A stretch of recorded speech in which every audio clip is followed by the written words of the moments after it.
Hi, welcome to Behind the Camera, a podcast for teens. I'm Annie, LPC turned sports and senior photographer. And here we have Clarissa. Hello, hi. Clarissa's an LPC. She's a mental health counselor. She's been doing this for a few years. So we have her here today for the topic of anxiety. And you're probably wondering where Anissa is. As you can see, she's not here. We made her disappear. It was magic. So we have a story about that. So sadly, I lost the recording that we did yesterday with Anissa and Clarissa. And so this is us re-recording because I physically lost the card. So if you were at TJ Maxx or Roadhouse yesterday and you found a memory card, like, please return it back to me. It's mine and I dearly miss it. But yeah, that's what happened. So Hopefully I apologize. I need to formally apologize to Clarissa and to Anissa. Okay. But yeah, so we're going to try this one more time. So yesterday was a run through. Yeah, we'll definitely go a lot more smoother today. Yeah. So today it's just me and Clarissa. So Clarissa, can you tell us a little bit about kind of like your counseling background or? Mm-hmm. Yeah, sure. So kind of like you said, I've been in the mental health profession for a couple of years, doing some counseling with people from all age groups pretty much. Mm-hmm. So younger kids, teens, young adults, even some like undergrad instructing on the side too, mm-hmm. at UTRGV. So I've been here and there and just working pretty hard since then.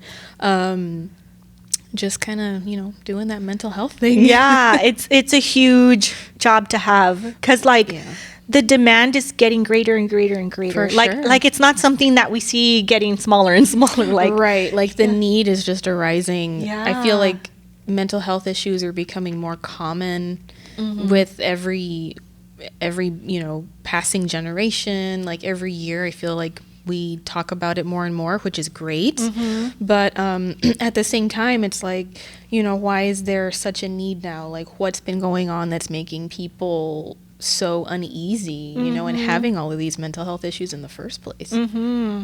Yeah. And then I know yesterday we were kind of talking about how it's going now into like a younger age group. Mm-hmm.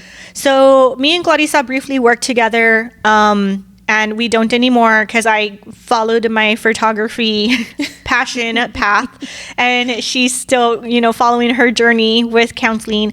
But we worked together, and one of the things that I noticed was how young some of the people are, that are having symptoms of anxiety. Mm-hmm. And so, so what do you, I guess, in the sense of like teens, because mm-hmm. that's kind of like our audience, right? Yeah. So in regards to teens, what are some observations that you've made when it comes specifically to anxiety?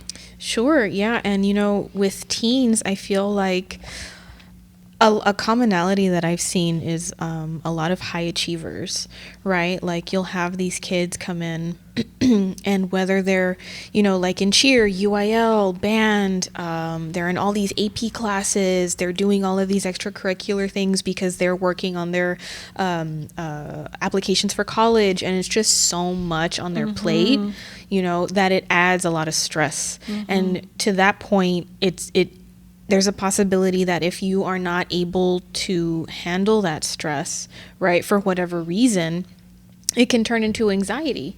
And so I've been seeing a lot of people come in just because it's a lot on their plate. They're worried about things in the future of like, mm-hmm. well, what if I don't get into college, or what if I don't get into the college that I want to get into, or, just questions that we don't have answers to right mm-hmm. now, right? Because when we're anxious about something, it's about stuff that hasn't happened yet. Mm-hmm. We're just already like thinking responding about it. And then like your body is already responding to the thing that you think is going to happen. So like I guess your body can't really tell if it's real or not. Mm-hmm. So if we're perceiving something a certain way, your body's reacting physically to that. So like if you're thinking about the worst case scenario, so our bodies have a way of like already going into that fight or flight just based on our thought or what's mm-hmm. going on in our mind. Yeah. And so I've noticed that because sometimes I will think about like, oh my God, what if this like worst case scenario happens? Mm-hmm. And then my heart starts to beat, or mm-hmm. I'll start to feel very like, mm-hmm. anxious. So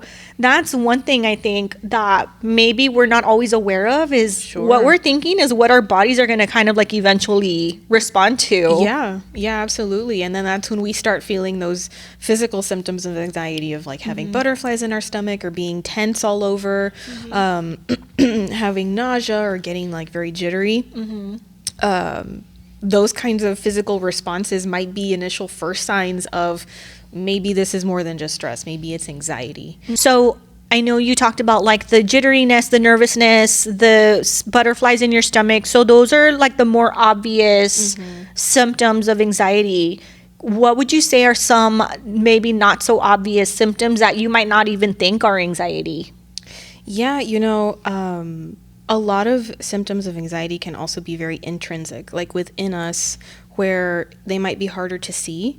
So maybe you'll have friends or you see someone who seems really put together, but then all of a sudden maybe they'll have like a breakdown or suffer burnout, and it's like, well, what happened? And they've actually been going through something for such a prolonged amount of time, and you're like, what? I didn't even know that you were going through that, because you seemed like okay. Yeah. So a lot of the times the people that are experiencing it themselves don't even realize that they're experiencing it, because we're on such a hyperdrive, like hypervigilance, just got to get everything done. But some other things that might be not as obvious in noticing is changes in our daily behaviors. So like sleep.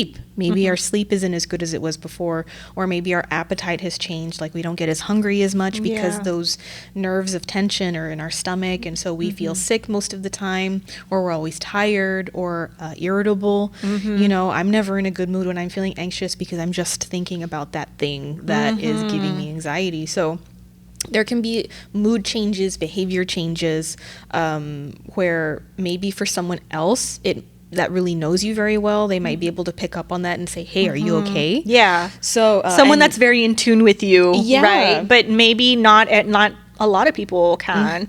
There's some, and I'm going to speak for kids because I work with only kids. The age groups that I work with are 13 to 19. So for the most part, that's the only clientele that I'm working with. And I can say that 100% of the time they look very put together. Yeah. So we did a poll on Instagram last week, and it was just a very simple poll. It was like, how many of you guys are struggling with anxiety? And out of 69 people that answered the poll, it was 64 that were dealing with anxiety. Oh, wow. Yeah, 5 people were not, which God bless you, because you're so lucky. How do you do that? Yeah, like what are you doing? Because you need to tell us what. Please show us the way. Yeah. No, I'm happy for you, by the way. Yeah. Because it's something very debilitating sometimes, and it's just something that's like a nagging thing that you just sometimes cannot seem to get rid of, or, it won't go away no matter what you do, or it might seem like that.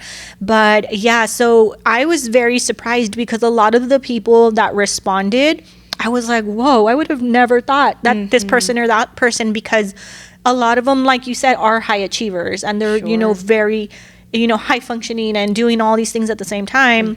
But when I start thinking about what it takes to do that, I can't see how they wouldn't have anxiety. Right. And I feel like it kind of comes with the territory of like being in such a position of, going to college at the same time as high school, or like being captain of this and captain of that. And like, it's a lot. Yeah. Like, I don't know how these kids do it, honestly. Right. And I mean, for anybody that can be draining, right? Emotionally, Yes. mentally, physically.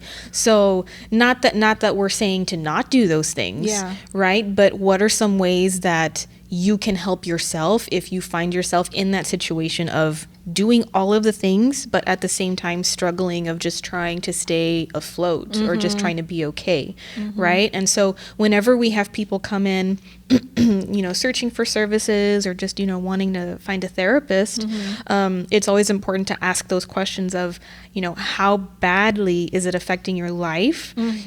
So we can find out the difference of situational anxiety, or if it's something that's a little more serious, like having an anxiety disorder. And so finding the differences between those things takes a lot of work, a lot of insight and talking. So when we're thinking about situational anxiety, that's like when you have a big test that you're studying for, or there's like a really big game, where it's normal And it's very common, to have those feelings of nervousness and anxiety before that big event. But then once that event happens, it's like, oh, okay, yeah, I'm done. And you're better. Yeah, you're fine. Yeah. That's normal. That's very common. When it's in the sense of, is this an anxiety disorder? That's when we have to figure out how much is the anxiety affecting your day-to-day life, right? Like, is it making you kind of like how we mentioned before, like, is it changed your mood? Has it affected your behavior or your relationships with your friends, your family? Have your grades been dropping? Have you lost interest in doing the things that you wanted to do? I mean, I know when we spoke earlier, yesterday, you mentioned that anxiety and depression like to hold hands. Yeah. Right? Like they're usually very like... They're very good friends with each other. Yeah. Yeah. And like in the profession, we use comorbid, yeah, right? Comorbid disorders too at the same time. Yeah, that just means, they're holding hands. Yeah, they're holding hands. They're being best friends. They're besties. And anxiety and depression are besties. Yeah. Like they tend to kind of be lurking around each other all the time. Exactly. So it's important to be aware of those things, but also, so yeah, I mean, it's really important for those of us who, to keep track of each other, right? Check up on our friends, check up on our family members, because it's so easy to just be caught up in our own lives, right? Like we have our own stuff that we're doing. We're not really aware of what other people are doing. So especially having this conversation, talking about anxiety and how that can lead into other things like depression, being really stressed out can lead up to burnout. It's really important to check up on each other, right? Because like how we talked about earlier, you can seem okay, right? And have everything, outwardly looking like you're put together, that there's nothing wrong. And what you want to avoid is hitting that point of burnout. Yeah. Where it's really hard to come back from. It is really hard. And you know what? That's kind of how we named our podcast Behind the Camera, because it was like, wow. So I remember before we started the podcast, I was talking to a client or somebody, and they started kind of sharing with me their struggles with like, issues, high school issues. And I started thinking like, whoa, I would have never known. And so then we were like, okay, our podcast is going to be talking about all those things that we don't ever talk about, because it's important to bring them up to the surface so that if you are dealing with some sort of, anxiety, depression, or mental health challenge, that you can say like, okay, like it's okay to talk about it. Yeah. Because it really is. Like it's not, it's so common now. It's almost becoming normal. Right. It's like normal to have to deal with a lot of these things like anxiety or depression or both. Yeah, and it's awesome that you have this podcast that's available, especially for people in our area, and there's other people who are also writing blogs, doing podcasts, having these open conversations about mental health and how important it is to talk about it, because like you said, it's basically normal at this point. It is normal. And besides it being normal, like part of our human experience, it's also very common. So a lot of people are having this human experience. So the importance of talking about it is just to help make it less taboo, right? Like, yes, people have anxiety, but it's not something that we have to hide, because we have resources that we can utilize to help alleviate some of those symptoms, some of that grief that we get from, being so stressed out, whether it's from anxiety, depression, or any other mental illness. And so what do you think in regards to like someone taking on way too much? Like, let's say they take on all of these things, but they can't get out of it. Like, it's something that they're going to have to kind of like endure for a little bit. Like, what would you say, what advice would you give them in order to kind of manage what they're experiencing right now? Sure. Yeah. I mean, especially in that counseling pretext, right? Of like, okay, what are your priorities, right? You have a lot of important things, right? Say if we're talking about a student in school and they have UIL or they're in honor society and they're doing all these things that are important, right? But what are the areas of main importance for you, right? Is it making sure that your grades are still up? Are you falling asleep in class? Does that mean we have to address your sleep schedule, your nutrition, right? There's different things to address for each person. So my suggestion that we could work on together is talking about, okay, what are your priorities that we need to address first? So that way, once are those taken care of, you can focus on the next things that are on your list. So I know we were talking about lists earlier. Yeah. And not just for the sake of helping like to remember stuff, but also it helps organize the thoughts in your head and taking away this big mountain of responsibility that can pile up, especially if you have a full plate, right? Because for me, when I think of all of the things that I have to do, my brain turns it into this huge mountain of tasks and responsibilities that when I look up and try to see the top, I get so overwhelmed and then paralyzed because I don't want to touch it. It's that functional freeze, they call it. Like, you just like, okay, like, I don't want to do it. Yeah, I know. Yeah, and it can be really debilitating because it's like, I don't even know where to start because there's so much that I have to do. So when you break it down, like using a list, a checklist or whatever, it makes it a little more manageable because you can address things one at a time. You make it more bite-sized, I guess you can say. Yeah. And that's a good idea to kind of like write things down because like some of my experiences with anxiety, it's always like blowing things out of proportion. So like if I'm stressed out about, I don't know, like editing, right? And I'm like, I keep telling myself I have all these galleries to edit, and and then but when it comes down to it, and I actually write them down, it's like 3, but in your mind always makes them way more just because you have that fear of failure or you're thinking about the worst case scenario. What if I don't get these out in time? And so your mind makes something so small into something so huge, and it's almost like wearing glasses that magnify the situation when you're already under stress. So a list is a really good idea because I think you can also kind of measure. It's like a different sense of measuring, more concrete versus just what's in your head, especially because the anxious brain, like you said, magnifies the problems. We catastrophize, we overthink, and so when we're cycling through these negative thoughts that come so easily to us, by the way, because like the worst thing is gonna happen, like automatically, this always happens to me. It's like we're already wired to like think negatively, and I kind of like blame social media because also we're constantly in this comparison trap where we might be looking at the next person and thinking like, oh wow, they have it really together, like why am I struggling? And so we kind of already have that going on too. So and that can affect our self-esteem, our confidence in ourselves, to where again it can lead to depression, it can lead to a whole bunch of other issues because we are just holding on to that by comparing ourselves to other people, which it's not something that we need to be doing, obviously, to add to it. Because it doesn't make us feel good, and yet it's like we're hardwired to automatically get to that mindset of negativity and just making ourselves feel guilty or more down, like I should be able to do these things. Why am I not able to do this? And then it turns into like a cycle because then you feel guilty or you feel ashamed about not performing to a certain standard, and then you kind of get more into that hole, and then it just turns into like a whole thing. So like, how important is having balance? Or self-care is a huge word right now. A lot of people are talking about self-care, which is making sure that you're okay despite all these things that are going on. So what are your thoughts about that? Yeah, I mean, self-care is very important, right? For anybody, whether it's for young kids, teenagers, adults, right?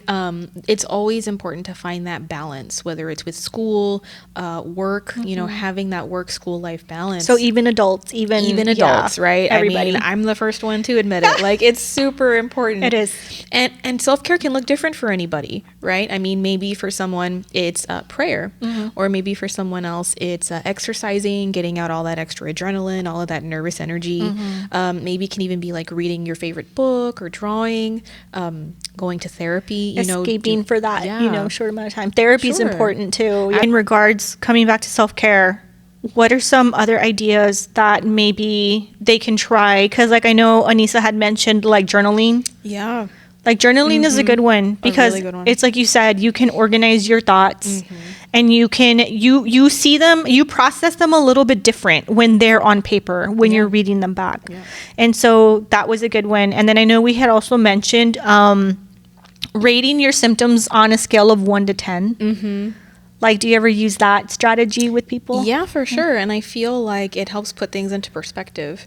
So kind of like how you were talking about how in our minds we build up all of the stuff that we have to do. It's like, oh, I have to do A, B, C, 1, 2, 3. And then when we write it down, it's just like 2 or 3 things. Yeah. That happens a lot, actually. Yeah. So like the same thing can be with our mood, right? Or just like how often we feel anxious. Like I remember last time you were talking about mood trackers and how that can be another good way of just keeping track on how many times a month or like a week we have like those feelings of anxiety come up. And our minds, right? The anxious brain is going to overanalyze everything, and it's going to just make it seem a lot more worse than what it actually is. So if we're not tracking it, we can say within the span of a month, like, oh, I was anxious every day. And so when you actually start writing it down and marking whenever it happens, maybe it's only been like a couple of days. Yeah. Right? Like you just had a really bad week for the whole month, which... Because again, it's that magnifying, like that magnifying of whatever it is that you're going through. Exactly. And that like that catastrophizing of what we do, because it's so easy just to think like, oh, this always happens, or this is going to go wrong. Like I already feel it, right? Like it's already going to go bad. So we need to practice reframing. And that can be another goal for counseling, right? Like when we come into therapy, we think about short-term, long-term goals. Reframing our thought process to not be so negative, or to, not jump to conclusions right away, can be good techniques to learn along the way to help just reframe our thoughts into being a little more positive. And that does take practice, because it's not something that your mind is going to lean towards right away. Like we're not going to always, or we're not going to naturally lean towards everything positive. We're going to kind of be negative, and then we have to kind of catch ourselves and reframe it so that it eventually becomes like muscle memory. Like the athletes will understand, you know, like muscle memory, you have to do it and do it and do it before you naturally can just do it without even thinking about it. But like the what ifs. So like, what if it goes bad, but what if it doesn't? Right. What if it goes right? What if everything goes as planned? But for some reason, we just don't naturally think that way. Exactly. And it takes that active awareness of, okay, I can't, like, I know I'm already being negative about this situation. I need to change it. Right. And not that it's going to be a miracle of whatever happens, because sometimes it's out of our control, but what we can control is the way that we perceive it and how we react to these situations. So it kind of just helps bring back that independence and like that self-efficacy of taking control of your feelings of a situation. And, also kind of like how we were talking about like the mood trackers and everything. Those are just all really good short-term things to do to keep track in our mental health, because it's just as important as our physical health, right? We do trackers for anything else, whether it's our sleep or our nutrition. So why not for our mood too? Yeah. And then, it's also a good way for you to understand yourself, like what's causing my anxiety. And so writing like your symptoms down, like, okay, on this day I felt this way. What was going on right before, or what was happening that day? Yeah. Because sometimes, and I'm going to use the Sunday scaries as an example. Oh, the Sunday scaries. People tend to have more anxiety like Sunday evening, just because like, okay, the week is coming. I have all these things to do. And we're always having that, like, how am I gonna... Sure, it's like this apprehension of what am I, like, what's the week gonna bring? Yes, exactly. And so, like, sometimes you might notice, like, I only get anxiety during this time or that time. And so I think one of the very first things about, being able to manage your anxiety is understanding your anxiety and like, where is it coming from? What, trying to find some sort of pattern. And then, like you said earlier, like figuring out, is this situational? Is this because this one thing is going on? Or is it something that's underlying that I'm probably going to be dealing with for like a longer period of time? Yeah. Can you talk really quick about how nutrition affects your mood? Absolutely. Although, I'm not a great practitioner of healthy eating, which, it's a work in progress. Yeah, I don't think any of us are. It's really so hard. It's really hard when you're busy. As I sip my sugar-filled I know, right? espresso pumped coffee. That causes anxiety, by the way. Right. It's not recommended to drink a lot of caffeine when you're already anxious, as we both have these giant like mocha frappuccinos. I did have like 4 shots of espresso. It's like, and it's what, already like 6 o'clock. Don't do what we're doing. Yeah, do as we say, not as we do. Yeah. But what you were talking about, I mean, it's really important just to be aware of those signs. And when we're thinking about anxiety as a possible diagnosis, right, in that more severe case of it being more consistent rather than just situational, it's figuring out, okay, well, how can I change? Is it my sleep? Is it my eating habits that are causing part of the issue, or maybe not maybe the cause of it, but like a symptom of it? Yeah. Right. So are like we making tending, it worse? Yeah. Like, are we snacking on things that we shouldn't be snacking on, or eating later than what we do because we don't eat when we're supposed to? So then we get hungry when it's later at night, and that's not good for you either. So definitely being aware of what you're eating, right? Whether it's drinking a lot more water, or eating a lot more healthier, or having like those more, what are they called? Like those portion control meals, can be helpful ways to just ease some of that. Yeah. Right. Because I know like the higher processed food, Absolutely. you know, you're not getting your nutrition. So your body is kind of like, you know, struggling to survive pretty much. And there's so many more chemicals in our food too. Yeah. Because it's so easy to reach for a bag of chips or drink like a soda. But pay attention to what's on the, like, if you look at the ingredient label, there's like 40 ingredients for like a potato chip. And it's like, okay, it should just be like potato and salt, you know, but it's true. And like, we don't know how these chemicals are affecting our mood, or like, I know some of the symptoms of dehydration is anxiety. And so like, if you're not hydrating, you're going to feel, I know I used the example of the car. You know, so like I'm gonna give the example of like the car that has like the nice tires and the nice paint job, and it has all the lights and it has all the stuff, but you're not putting oil in the engine, and you're not keeping up with that. And so you can have all these things on the outside, but if you're not eating, sleeping, drinking the way you should, you're already gonna kind of put yourself in a situation where you might start having physical issues, you know. So it could also be that, you know, if there's some people that are like, well, it's not situational and it's not, you know, anything else, you might want to look at your nutrition and just your basic needs. Like, are you meeting those? Are you sleeping enough? Yeah. And that in itself, like, since we had talked about self-care, that is self-care too, yeah, right? Taking care of our basic daily needs, showering, brushing our teeth, getting a good night's rest, eating right, drinking water. They don't seem like they would be considered as healthcare because we're supposed to do them anyway, right? But they actually can add up to how you feel, physically, emotionally. And you wouldn't run your car without oil, like, that's a no, or so I've learned. From experience. From my husband yelling at me and giving me like a 20-minute lecture. No, he didn't yell, but like he did give me like a 20-minute lecture about like, change the oil on your car. And you're not going to think it's funny when you have to pay $8,000 for an engine. Yeah, I heard the whole thing. You know, and it's so funny that you use the car metaphor, because it's such a good visual, because when you don't put oil in the car and you're not taking care of it, even though it's nice and pretty on the outside, eventually you're going to break down. Yeah. And it's going to be worthless. When we compare that to how we are, you know, as a human being, once we hit that point of breakdown, it's really it's really hard or expensive to get back to working order. Yeah. Right? Because we're starting from ground zero up instead of where we are now, where we're still kind of functioning, and then trying to get back with our daily lives by reducing those feelings of anxiety, instead of starting from all the way in the bottom because we hit rock bottom from letting it go on for so long. Yeah. And so, you know, it's just important that you kind of like pay attention to how you feel. Yeah. Maybe, like Clarissa said, keep a calendar, just rate your mood on a daily basis. Even if you don't have anxiety or you don't deal with it, you know, you want to kind of stay there and just kind of monitor your mood and monitor, you know, how you're doing. You're about to finish high school and go into the next part of your life, whether it's college or, you know, whatever. But that in itself is a transition. And sometimes that can cause anxiety, or that could cause, you know, for you to start having some sort of issues with like adjustment. Sure. And so it's all helpful information. That time period too, of like young people graduating high school, moving into college, or even graduating from college and transitioning into their adult life. life, right? Even when you're experiencing those normal life transition periods, that's when maybe anxiety might start. Yeah.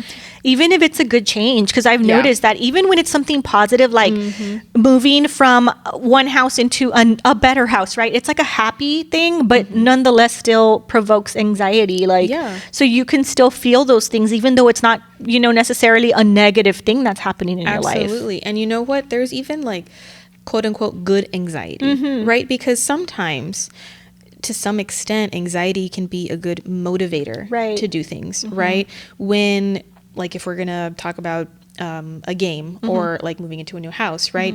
Those are good feelings that we're anticipating. We have this excitement, right? We want to do good on this test. So it to some extent, it can be helpful to give you that push that you need, but it's a very thin line of, okay, when is it good and when is it more like of dysfunctional? A yeah. So it's very important to be aware of your own mental health, right? Even if you don't really have anything clinically diagnosed, these are things that we all go through. And kind of going back to the journaling thing, it's a good habit to pick up, even if you're not worried about being anxious every day or having depression, because you just want to be able to keep track of your thoughts, of things that you went through your day. You can rate your mood from 1 to 10 and see how it's been going, and you can notice those patterns, like how you mentioned. So it's always just good to be proactive in that sense, right? But in the case of maybe treatment for maybe anxiety disorders, right? And since we've both, you've been in the profession and, we're both counselors, what are some things that, that you think besides therapy that can be beneficial for treating anxiety? Yeah. Well, I think that the very first thing would be like self-help stuff, like, and I don't mean like self-help, but like self-monitoring or like, kind of paying attention to how you're feeling. And then, therapy, talk therapy is always, I think, the first thing that you want to try to do, because it's kind of like going in like levels. Like, you don't want to go from 0 to 100 right away. Like, you want to try to kind of troubleshoot and like, okay, let me go talk to a counselor and see if they can kind of help me understand what I'm feeling and kind of work through that. Now, for the more severe cases, we always have medication management, right? Which is like a psychiatrist or a medical doctor prescribing some sort of medication to kind of help to stabilize while you do therapy. Right. So like, we always want to look at medication like a stabilization thing. Like, we don't want to be on it forever, but we do need some sort of, extra help to kind of get us in a headspace where we're going to be able to work through some of these things. Eventually, you'll kind of be able to get off of it. But I know we've talked about the percentage of recovery like goes up way higher when you're doing medication with therapy at the same time. So you never just want to do medication because it's just, that's where it kind of becomes a crutch. Because it's like, you need the medication in order to alleviate symptoms, but you're not getting that underlying solution or that resolution of like, okay, where is this even coming from? So I will be the first one to say that I love medication because I've seen it do wonders when I worked in inpatient psych. I mean, you see it work, so well for some people that really need it. But at the same time, if you don't need it, it's also good to not get on it. You know what I mean? So that's where a therapist, somebody that's in the profession, to kind of walk you through that process and do the assessments and kind of, figure out what works best for you. Yeah, absolutely. And like how you said, it's a support for stabilizing, right? It's not meant as a primary source of treatment, especially for mental health illnesses. So like, since we're specifically talking about anxiety, if there is someone who does need the meds, right? It's used to treat the symptoms. It's like a Band-Aid that you put over the hurt that you're feeling, whether it's physical or maybe to address those mood changes or to help with sleep. But the therapy aspect of it is what's going to help treat the underlying cause, like you said, the why am I getting anxiety? And anxiety is something that it didn't happen overnight, right? So we can't expect for the treatment to be an overnight change. I'm so happy you brought that up because one of the biggest things, like the dropout rate for therapy, is because it's not working fast enough. Yeah. You know, and in my experience, just in counseling people, that was one of the biggest reasons people didn't come back after 4 or 5 visits, because it's just a very long-term thing. It's like working out. You know, you're not going to lose that weight in 2 days, unless you take Ozempic or something. But you know, like naturally, you're just not going to lose it. It's going to be a very slow process, and it's kind of the same thing. Like we learn in steps, and so to relearn a lot of our habits that are maybe causing anxiety, or to relearn our way of thinking, it's going to be a pretty long road. Yeah, it's a work in progress. It's definitely a long process. And so that's when I think it's important to talk about, you know, how therapy really works, because I feel like a lot of people don't fully understand what happens in therapy. And for every person, their experience is going to be different, right? Every therapist is different. They have their own way of what kinds of therapy that they use. But in general, it's creating a treatment plan and then working out those short-term and long-term goals, where yes, you have those short-term goals, but it's to help you along the way as you progress towards your long-term goals, right? So like milestones. Yeah, they're like milestones. They're like hitting these little smaller achievements before you hit, you know, that you start feeling that overall. And like you said, it's we learn in steps, right? We learn through those milestones. And so when we have people that come in for 4 or 5 sessions and they're like, hey, this isn't really working, it's not just going to be on the therapist, right? It also takes work from the client themselves, because it's a two-way street. And a lot of it is the client or the patient. Like, when you're in therapy, you also kind of have to practice these things outside of therapy as well, because it's not going to work if you're just, I mean, sometimes therapy is only once a month, right? Depending on the circumstances, but sometimes it's just once a month. And when you think about it, that's really not a lot. So like, and really therapy isn't just in the session, right? Therapy doesn't just happen in that office. Therapy also works when you're out and about in your daily life, because that's when you practice what you learn when you are in that session for once a month, twice a month, right? Because the change that you're going to be feeling has to be implemented by you in your daily life. So whatever you're working on, whether it's like maybe with social anxiety, and maybe your counselor's like, hey, I want you to work on starting a conversation with somebody this month, right? Obviously you're not going to just role play. You want to implement that in your real life. So it does take that desire, that drive to want to implement all of those things in your life. So that way, when you're not in therapy anymore, you are able to do those things for yourself. And, you know, it's part of my opinion that us as therapists want to work ourselves into obsolescence, to where the client doesn't need us anymore, because they are already in that place of independence where if for whatever reason they start experiencing those anxiety symptoms again, they'll already have the tools to take care of it themselves. Right. And so I do want to talk about really quick, like some coping skills. I know throughout this, you know, episode, we've talked about different things, you know, to kind of help.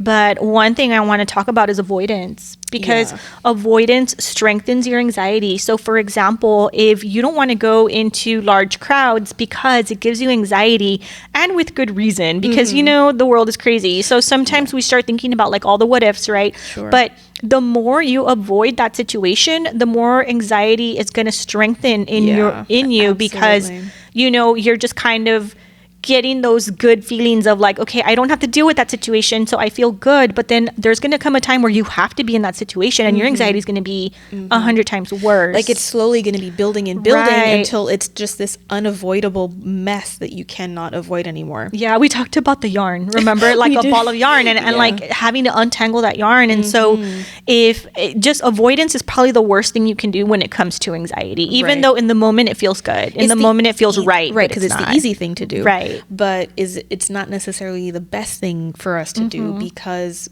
we don't confront that. And kind of like how you mentioned too, once we do confront that source of anxiety, we feel that sense of relief, right? Or we feel like we surprise ourselves of like it wasn't that bad. Yeah, like I did that. I did that. Yeah. And then, that's kind of how you start rebuilding or rewiring your brain and having a new muscle memory.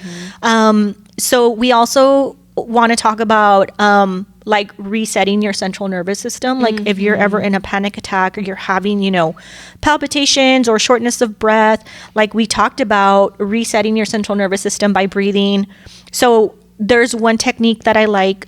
It's a breathing technique. And so you breathe in through your nose 4 seconds long. Yeah. But I want you to think about your stomach as a balloon. So like imagine a balloon deflated and you want it. So as you're breathing in for 4 seconds, it's going deep into your stomach and that stomach is inflating as much as it can.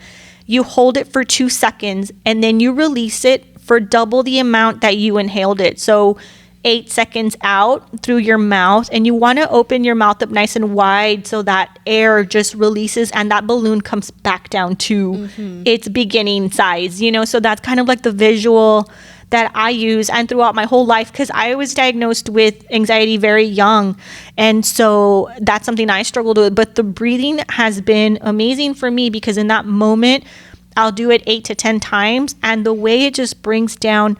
And the good thing about like our watches or like our Fitbits, whatever, is that we can monitor our heart rate and we can visually see yourself calming down. Right. And so that breathing for me has been amazing. It's something that you should try, but I do want to say there's a lot of apps.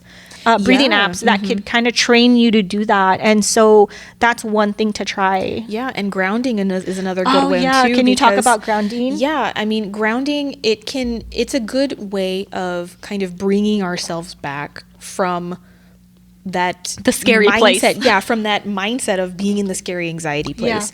Because kind of like how we touched on, and then like yesterday too, we talked about how anxiety is mainly the worry about things that haven't happened yet. Right. So our brain is in that moment of something that we haven't experienced physically. That might not even happen at all. Exactly. Yeah. But because our brain is in that scary place, our body has followed, and that's when we start getting the physical symptoms, the shakiness, the tension. It's like we are living it. Right. So when you ground yourself, you're bringing your brain back into the present moment where the bad, scary thing hasn't happened yet, or probably won't even happen, right? So you're bringing your mind space back into the safe place of being in the present, right? Whether you're being aware of what your five senses are experiencing, right? Like your sight, what are you seeing, right?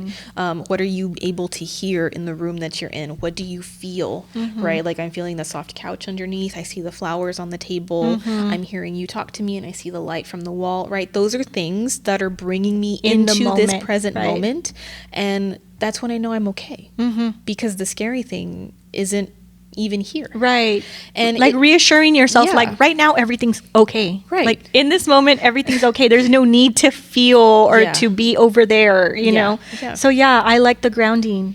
Yeah, absolutely. And also maybe some more like physical ways of resetting your nervous system is like ice, right? Like having something really cold. Yeah. We talked about gum, like just senses, something to like, get your senses back. But I've heard of people dipping their face in an ice bowl, like for panic attacks. That's a really good one. They say it works. I've never tried it. I don't like ice in my face. I don't like cold stuff like that. But hey, if I'm having a panic attack, I think I'd try anything. It's like a literal shock to your nervous system. Yeah. I don't know if many people have experienced a panic attack, but it feels like you're dying. Yeah.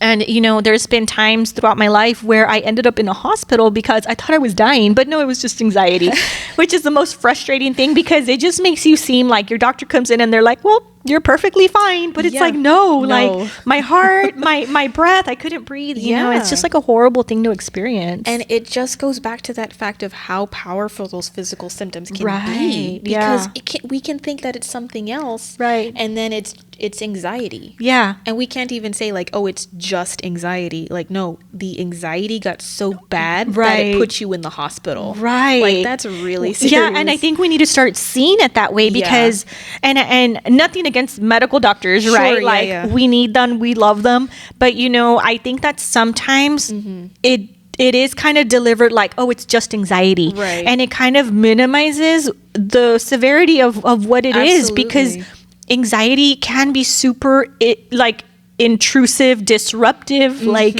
you know, it could be something that people really, really struggle with. And when people say, oh, it's just anxiety, it kind of makes it seem like it's like we're making a big deal out of nothing. Yeah, like if it's just in your head, but it's not. But it's not. Yeah, it's in your body. It's in your body. Yeah, it affects everything. So yeah, that's one of the reasons why we wanted to touch on this topic, because I think it's hard to understand if you've never really dealt with it. And it's also something that maybe people don't know a lot about. And so we just kind of wanted to put the importance on it. But we are going to have a part 2. We're going to have someone in and come in and talk about, you know, their experience with anxiety. But I do want to thank Clarissa, because she's given us so much very helpful information. And again, I apologize about the whole, you know, losing the entire memory card. That's okay. That just means that we got to talk again. Yeah. And then throughout this whole episode, we've had so many technical difficulties, like OMG. Yeah. I think it's because Anise is not here. I know. Like, yeah, I don't know. She's our good luck charm, I guess. Yeah. Because it was so hard to deliver this information, but we delivered it, and it's here, and we're going to have another episode coming up. But let us know, you know, if there's a specific topic that you want us to touch on, because we can get the people in and we can have a conversation about it and kind of get it to you, because like I said, it's important, and you're in an important time in your life where we don't want something like this to kind of keep you from reaching your full potential. Right. Yeah. Whether it's college or anything else. But if you're listening to us on Spotify, please like our episode and follow us. If you're watching us on YouTube, please subscribe to the channel and rate our episode. That would be amazing. Yeah. So we always like to end with advice. So do you have any advice you want to give the kids in regards to anxiety? Yeah, I mean, and as someone who experiences anxiety myself, right?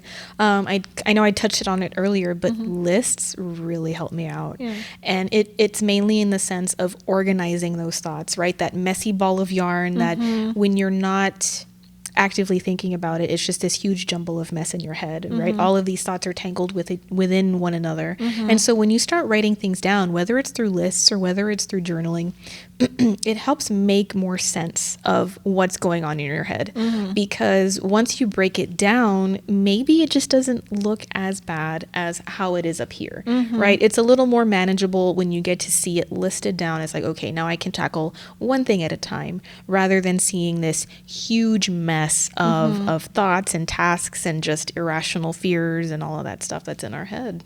Okay, great. So, yeah. And so my advice is practicing gratitude. That's a good one. Practicing gratitude has been proven to alleviate symptoms of anxiety. So like 3 things you're grateful for. So just getting into the habit of waking up and telling yourself 3 things you're grateful for, ending your day with 3 things you're grateful for. And that kind of like starts to replace some of those like anxious feelings. There's tons of research on it. Look it up. It's a real thing. But practicing gratitude. They say that gratitude and anxiety can't coexist in the same space in your head. So that's a good point. That's interesting. Yeah. So that's just my advice. That's what I like to do along with prayer, you know. So that's just something. Advice.